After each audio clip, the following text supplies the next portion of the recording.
मेरा वतन मेरी जान साथियों, मेरा वतन मेरी जान साथियों, कर दूं मैं जान कुर्बान साथियों। मेरा वतन मेरी जान साथियों, कर दूं मैं जान कुर्बान साथियों। मेरा वतन मेरी जान साथियों, कर दूं मैं जान कुर्बान साथियों।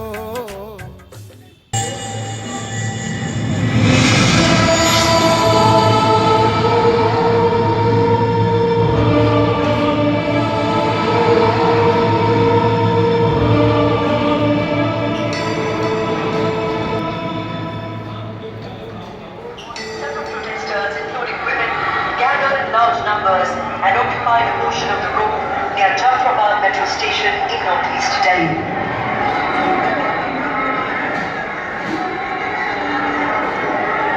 दिल्ली में नागरिकता संशोधन कानून के खिलाफ प्रदर्शन किया आज उत्तर पूर्वी दिल्ली तक पहुंच गया। Provocations against Muslims. ये जो मीडिया है पूरा इंटरनेशनल मीडिया, आप इनको को एक मैं तो मीडिया ने रैकेट कहूँ, इनका एक रैकेट है जिनके तार बाहर जुड़े हुए हैं और जिनकी प्लानिंग विदेशी यूनिवर्सिटीज़ में होती है। इनका एक मोडस ऑपरेंडी है, इनका एक पूरा सेटिंग है और वो तुरंत इंटरनेशनल मीडिया में ये खबर को फ्लोट करते हैं और सेट हो जाता है। दंगा हुआ था और उसके अंदर अपने हिंदू समाज के अनेकों बंधु शहीद हो गए थे। एक बार हम उनकी याद में खड़े होकर के 2 मिनट का मौन रखेंगे। और समाज से भी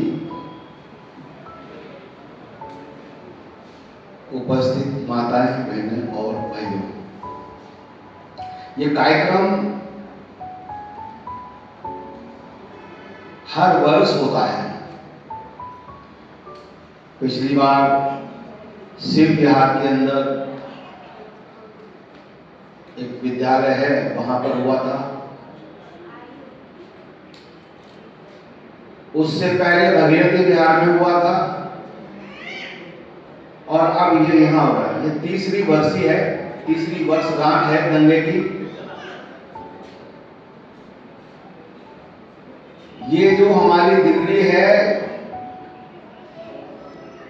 यहाँ पर सभी शांति पूर्वक रहते थे।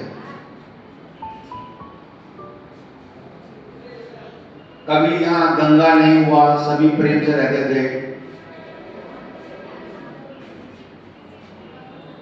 कुछ षड्यंत्रकारियों की नजर लगी, बुरी नजर लगी, उनकी दृष्टि खराब हुई और इस क्षेत्र के माहौल को उन्होंने पूरा खराब करा। माहौल में धीरे धीरे खराब करना शुरू किया। सीएए के नाम पर जो शाहीन बाग में पहला टेंट लगा, उसके बाद फिर हमारे यहां पर टेंट लगा। करदमपुरी में टेंट लगा, पहले 1 लगा, फिर 2 लगे, फिर जाफराबाद में लगा, फिर उसके बाद में नूर इलाही में लगा, चांदबाग में लगा, ब्रजपुरी में लगा। ऐसे 13 टेंट अपने क्षेत्र में लगे और उन टेंटों के अंदर बैठ करके पूरी रात, पूरे दिन षड्यंत्र चलते रहे। हम क्या चाहें आजादी, ऐसे नारे लगते रहे। भारत के प्रधानमंत्री, भारत के गृह मंत्री को गालियां, क्षेत्र के अंदर रैलियां निकालना और दिल्ली को आग में झोंकने का षड्यंत्र बनाना कि जिस दिन यहाँ पर अमेरिका के राष्ट्रपति आएंगे वो दिन तय करना और उस दिन दिल्ली को दंगे की आग में झोंक देंगे ताकि अमेरिका का राष्ट्रपति यहाँ आए और यहाँ आने के बाद में उसके साथ जो पूरे विश्व की मीडिया आती है, ये एक संदेश पूरी दुनिया में जाए। ये षड्यंत्र रच करके दिल्ली को खराब किया। निर्दोष लोगों की हत्या हुई जिनका कोई कसूर नहीं। जिन विद्यालयों में पढ़ाई होती है, जहां छोटे छोटे बच्चे पढ़ते हैं, उन विद्यालयों में आग लगा दी। जहां पर MBBS की, इंजीनियरिंग की और बड़े बड़े कंपटीशन की तैयारी कराते हैं, ऐसे इंस्टीट्यूट भी आपके हवाले कर दिए। खाना खाने के होटल हो, गाड़ी खड़ी करने की पार्किंग हो, फुटपाथ हो, यहां तक कि पेट्रोल पंप, इस क्षेत्र को तबाह करने का पूरा इंतजाम किया गया। नौजवान IPS अनुज ACP, उस पर जानलेवा हमला हुआ। नौजवान DCP, उस पर जानलेवा हमला हुआ। कई महीनों तक कोमा में रहे वो। कांस्टेबल रतनलाल, उसकी मृत्यु हो गई। और खुफिया विभाग के अंदर इंटेलिजेंस ब्यूरो में काम करने वाला अंकित शर्मा, जिसको 400 से ज्यादा चाकू मारे गए। ये नौजवान जो उस दंगे की भेंट चढ़ गए, क्या था षड्यंत्र? आज भी इसके पीछे कॉन्स्पिरेसी केस चल रहा है। भारत के जो न्यायाधीश हैं, उन्होंने अपने स्टेटमेंट में कहा है कि दंगों, दिल्ली में दंगा फैलाने की एक साजिश हुई और हिंदुओं के प्रति एक गहरी साजिश थी। ये हमको याद रखना है। दंगा उस कॉलोनी में क्यों नहीं हुआ जहां पर 100% मुसलमान है, 90% मुसलमान है, 80% मुसलमान है, वहां दंगा क्यों नहीं हुआ? दंगा वहां क्यों हुआ जहां पर 100% हिंदू है, जहां पर 80% हिंदू है? दंगा यमुना विहार में हुआ, वहां पर मुस्ताबाद से, चांदबाग से, कदमपुर से, 3 तरफ से घेर करके यमुना विहार में दंगा हुआ। ब्रजपुरी में दंगा हुआ, हिंदू कॉलोनी सामने मुस्ताबाद से भीड़ आ रही है। भगीरथी विहार में हुआ, शिव विहार में हुआ, खजूरी में हुआ, नेहरू विहार में हुआ, दंगा यहां हुआ। दंगा चांदबाग में नहीं हुआ, दंगा मुस्ताबाद में नहीं हुआ, दंगा नूर-ए-इलाही में नहीं हुआ, दंगा जाफराबाद में नहीं हुआ, चौहान बाग में नहीं हुआ। इसके पीछे के षड्यंत्र यहां के समाज को याद रहे, ये हिंदुओं को याद रहे कि ये षड्यंत्र था मुसलमानों का हिंदुओं की कॉलोनी पर हमला करना और भय पैदा करना। ये हमारी आने वाली पीढ़ियां भी इस बात को याद रखें। ऐसी स्थितियों में निपटना कैसे होता है ये याद रहे। समाज के लोग जिन्होंने सहयोग किया उनको याद रखें।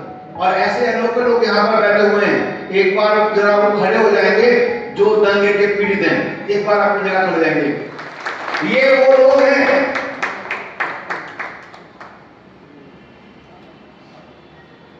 जब दंगा यहाँ पर समाप्त हो गया था तो RWA के लोगों को और मार्केट एसोसिएशन के लोगों को हमने बुलाया, एक ही बात कही, ये जो दंगा हुआ है और दंगे के अंदर ये जो लोग घायल हुए हैं, जिनके मकान जल गए या जो मर गए, अगर ये लोग बाहर नहीं आते, मुकाबला नहीं करते तो क्या होता? जो बाहर आएगा मुकाबला करेगा वो घायल भी होगा, उसको चोट पड़ गई, वो शहीद भी हो जाएगा। अगर ये बाहर नहीं आते तो क्या होगा? एक स्वर में मार्केट के लोगों ने कहा, एक स्वर में RWA के लोगों ने कहा कि भाई साहब यदि ये लोग बचाव के लिए नहीं आते तो भजनपुरा की मार्केट, ये पूरा का पूरा यमुना विहार, पूरी ब्रजपुरी और भगीरथी विहार तबाह हो जाता। कोई घर नहीं बचता, कोई दुकान नहीं बचती। तो मैंने कहा फिर ये जो लोग घरों से बाहर आए, जिन्होंने समाज की रक्षा के लिए संघर्ष किया, पूरा का पूरा समाज इनका ऋणी है। और ये बात हमेशा याद दिलाने की है कि हम सब उन लोगों के ऋणी हैं। ये हमको एहसास रहे। हम किसी के जो घायल हुआ है, जो उसको दर्द हुआ है, जिसका मकान जला है, जिसको दर्द हुआ है, जो जेल में बंद हुआ है, उसके परिवार ने क्या क्या कष्ट सहे हैं, ये हम और आप महसूस भी नहीं कर सकते जितना उन्होंने सहा है। आज भी 23 परिवार ऐसे हैं जिनके बच्चे, जिनके मुखिया जेल में बंद है पिछले 3 साल से, निर्दोष हैं, उन्होंने कुछ नहीं किया। ऐसे ऐसे बंद हैं कि जिसकी मां को कैंसर है और पत्नी एक्सपायर हो गई है और बच्चे घर में 3 हैं। बड़ा बच्चा भी शायद 7-8 साल का है, दूसरा 4-5 साल का है और तीसरा उससे छोटा है। परिवार कैसे कष्टों में रह रहा होगा हम और आप महसूस नहीं कर सकते। लेकिन एक जिंदा समाज की पहचान होती है। जिंदा समाज वो होता है जो दुख में किसी के साथ खड़ा हो, जो सुख में किसी के साथ खड़ा हो। आज की ये जो हमने यहाँ मीटिंग रखी है उसका उद्देश्य यही है, ये एहसास कराने के लिए पूरा समाज उन सभी परिवारों के साथ में पहले भी खड़ा था, आज भी खड़ा है और आगे भी खड़ा रहेगा। अभी कुछ जगह पर हमारे यहाँ परंपरा है कि जो गम होता है साल भर में, मान लो किसी की मृत्यु हो गई, कोई घटना घट गई, तो वो गम दूर कब होगा? तो हमारे यहाँ ऐसे बोलते हैं कि होली वाले दिन जब हम किसी से गले मिल लेते हैं, किसी घर हो जाते हैं, तो होली के बाद वो गम का माहौल खत्म हो जाता है। तो जो अपनी होली आने वाली है, हम इन ऐसे सभी परिवारों के साथ मिलकर के होली मनाएं, ऐसा भी हम योजना बना सकते हैं। दिल्ली की घटना घटी, इसके बाद में फिर जहांगीरपुरी में भी दंगा हुआ। वहां पर जो स्पेशल स्टाफ था, क्राइम ब्रांच थी, उसने वहां पर इन्वेस्टिगेशन किया और वहां की इन्वेस्टिगेशन में एक बात निकल के आई कि जहांगीरपुरी के दंगे का लिंक भी पूर्वी दिल्ली के दंगे से जुड़ा हुआ है। वहां पर ऐसे लोग गिरफ्तार हुए जो दिल्ली के दंगों में, दिल्ली के जो कैंप लगे थे, जहांगीरपुरी से भीड़ लेके यहाँ आए थे। ऐसे लोगों की गिरफ्तारी दिल्ली के दंगे के बाद जब जहांगीरपुरी में हुई तो वहां के षड्यंत्रकारी वहां पकड़े गए। दिल्ली में शासन करने वाले लोगों को, दिल्ली के मीडिया को, दिल्ली में पूरे देश के 542 सांसद रहते हैं। दिल्ली में राष्ट्रपति भवन, संसद सब कुछ है। विदेशी मीडिया यहाँ रहती है, विदेशी राजदूत यहाँ रहते हैं। इसलिए हर वर्ष हम राष्ट्रपति भवन से 100 मीटर की दूरी पर कॉन्स्टिट्यूशनल क्लब में कार्यक्रम करते हैं। संसद भवन से 80 मीटर की दूरी नहीं होगी जहां हम कार्यक्रम करते हैं। इस बार भी वहां बड़ा कार्यक्रम करने का हमारा इरादा है। ये जो बाहर हमने होर्डिंग लगाए हैं, बाहर जो हमने पोस्टर लगाए हैं, ये सारे होर्डिंग वहां पर भी लगेंगे। हम भारत के राष्ट्रपति को, भारत के प्रधानमंत्री को, दिल्ली में रहने वाले दिल्ली के और दिल्ली से बाहर के सांसदों को ये भूलने नहीं देंगे कि दिल्ली में निर्दोष लोगों को दंगे की आग में झोंका गया, जिसका षड्यंत्र दिल्ली में सत्ताधारी जो पार्टी है उसने और उनके दोस्तों ने मिलकर के यहाँ पर षड्यंत्र किया। ये जब तक उन लोगों को सजा नहीं मिल जाएगी तब तक हम दिल्ली के नुमाइंदे जितने भी हैं उनके कान के जितने नजदीक जाकर के चिल्लाएंगे और बार बार चिल्लाएंगे जब तक इंसाफ नहीं मिलेगा। 24 तारीख को शाम को 3 बजे कॉन्स्टिट्यूशनल क्लब के अंदर कार्यक्रम है।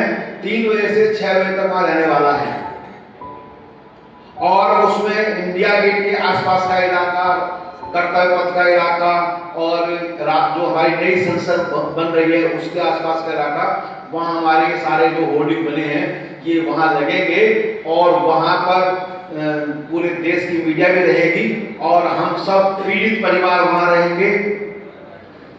ऐसे परिवार रहेंगे जिन्होंने दंगे को देखा है, जिन्होंने दंगे को सहा है, वो सब वहां रहेंगे और वहां रह करके रात्रि में भी कोई बड़ा कार्यक्रम वहां करने वाले हैं। आप सबको मैं निमंत्रण तो नहीं बोल सकता क्योंकि हम सबका कर्तव्य वहां पहुंचने का और कर्तव्य पथ के पास में अपना कर्तव्य निभाने के लिए हम कॉन्स्टिट्यूशन क्लब में 3 बजे 24 तारीख को जरूर पहुंचेंगे। इसी के साथ मैं अपनी बात समाप्त करता हूँ।